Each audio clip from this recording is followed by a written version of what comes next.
প্রত্যেকটা সময় সুযোগ খুঁজতে থাকে মিশকা কিভাবে দীপা আর সূর্যের মাঝে আরো বেশি দূরত্ব তৈরি করা যায়।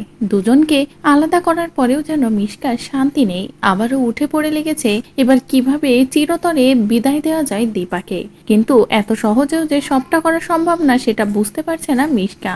মিশকা সোনার কাছে ভালো সাজার জন্য, এমনকি সোনা আর সূর্যের জীবন থেকে দীপা আর রূপাকে পুরোপুরি সরানোর জন্য সোনার কথা মতো নতুন নাটক শুরু করে। সোনার বিশ্বাসটাকে জিতে নেওয়ার জন্য দীপার বাড়িতে গিয়ে নাটক করে এবং সেটা ভিডিও করে। মিশকা ভাবে এই ভিডিওটা দেখার পরে সোনা পুরো বদলে যাবে।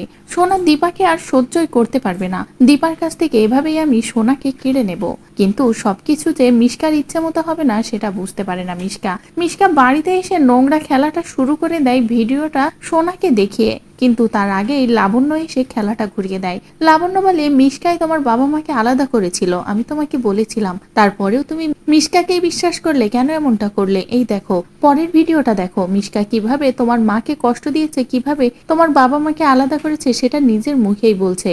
যেটা দেখে তো সোনা পুরো অবাক হয়ে যায়, এদিকে মিশকাও অবাক হয়ে যায়। এরপরে লাবণ্য পুরো ভিডিওটা সূর্যকেও দেখায়, দেখিয়ে বলে অনেক দেরি হয়ে গেছে, এবার দীপা আর রূপাকে বাড়িতে ফিরিয়ে নিয়ে আয়, নিজের বউ নিজের সন্তানকে বাড়ি ফিরিয়ে নিয়ে আয়, এভাবে আর মিশকার কথা শুনিস না, মিশকা যে বাড়াবাড়ি করছে সেটা তো তুই নিজের চোখেই দেখতে পারলি। যেটা দেখার পরে তো সূর্য মিশকাকে উচিত শিক্ষা দেয়, দিয়ে দীপা এবং রূপাকে বাড়ি ফিরিয়ে আনে। এদিকে লাবণ্যও তো দীপা আর রূপাকে ফিরে পেয়ে ভীষণ খুশি হয়ে যায় যে অবশেষে মিশকার মতন মেয়েকে উচিত শিক্ষা দিতে পেরেছি এবং নিজের পরিবারকে নিয়ে এক হয়েছি। তো বন্ধুরা, এভাবেই যদি এবার সূর্যের কাছে মিশকার মুখোশটা খুলে দিয়ে দীপাকে সেনগুপ্ত বাড়িতে ফিরিয়ে নিয়ে আসে, দীপা ও রূপাকে নিয়ে বরাবরের জন্য সেনগুপ্ত বাড়িতে চলে আসে, তাহলে সেটা দেখতে তোমাদের ঠিক কেমন লাগবে কমেন্ট করে জানাও। পরবর্তী আপডেট পেতে চ্যানেলটি সাবস্ক্রাইব করো।